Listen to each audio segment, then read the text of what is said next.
Արցախի ռազմաքաղաքական ղեկավարության դեմ շինծու գործերով դատական շոուն ավելի պատկերավոր դարձնելու համար Բաքուն դատարանում լուսանկարներ ու տեսանյութեր է ցուցադրում հայերի այսպես կոչված հանցագործությունների մասին։ Նիստերին ներգրավել են նաև որպես տուժող ներկայացվող մեծաթիվ ադրբեջանցիներ, որոնք մեղադրում են ապակու հետևում նստած ռազմագերիներին։ Իրադարձությունների իրական մասնակիցներ չկան, այստեղ արհեստականորեն ներմուծվում են վկաներ, այսինքն ոչ թե մենք ունենք ականատեսներ, այլ հատուկ ադրբեջանական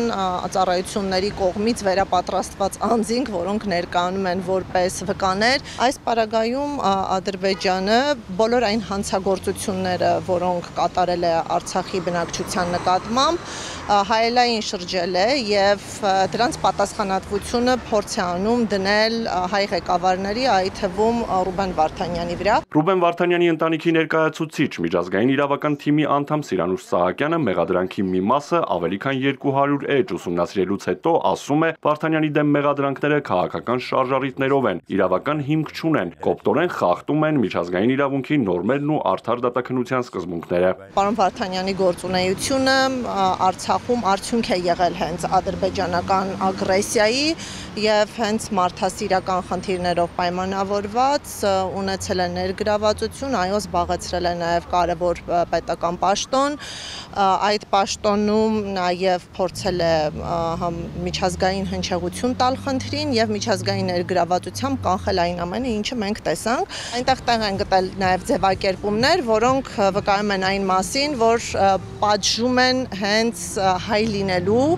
եւ Արցախում որպես հայ բնակվելու, այնտեղ բնականon գործունեություն իրականացնելու համար։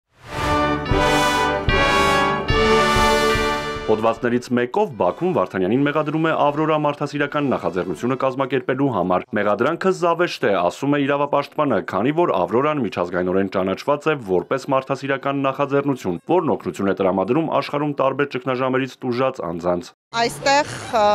կարծում ենք, որ էական է նաև Թուրքիայի դերակատարումը, ցեղասպանության ժխտողականությունը ունի շարունակական բնույթ եւ այս նախաձեռնությունը, որը ուղղված էր բոլոր ցեղասպանությունների ճանաչմանը, մերժմանը եւ պատասխանատվությանը, շատ զգայուն է ընկալվել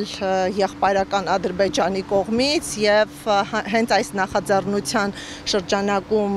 օգտագործված տնօրինված ֆինանսական միջոցները եւս որակվում են որպես ահաբեկչության ֆինանսավորում։ Առանձնացված գործով, բայց նույնաբովանդակ շինծու մեղադրանքներով ավելի քան 1 տարի է Բաքվի դատարանի առաջ են կանգնած նաև Արցախի ռազմաքաղաքական ղեկավարության մյուս ներկայացուցիչները։ Նրանց Բաքուն ներկայացնում է որպես ահաբեկիչ, այն դեպքում, երբ հակամարտության կարգավորմամբ տասնամյակներ շարունակ զբաղվել է ՀԱԿ Մինսկի խումբը։ Իրավապաշտպանի գնահատմամբ Բաքվի այս մոտեցումն անհեթեթություն է։ Ահաբեկչական կազմակերպությունները նախ ցուցակագրվում են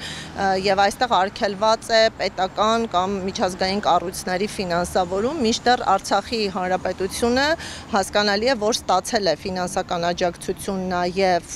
օտարերկրյա պետություններից եւ հետաքրքրական է, որ եղել է բանակցությունների կողմ, ոչ միայն օրինակ Եվրոպական միության կամ այլ կառույցների մանդատի ներքո, այլ նաեւ երկկողմ կամ եռակողմ հարաբերություններում, որտեղ բանակցությունների շուրջ նստած է եղել Ադրբեջանը եւ սա եւս հակասություն է, քանի որ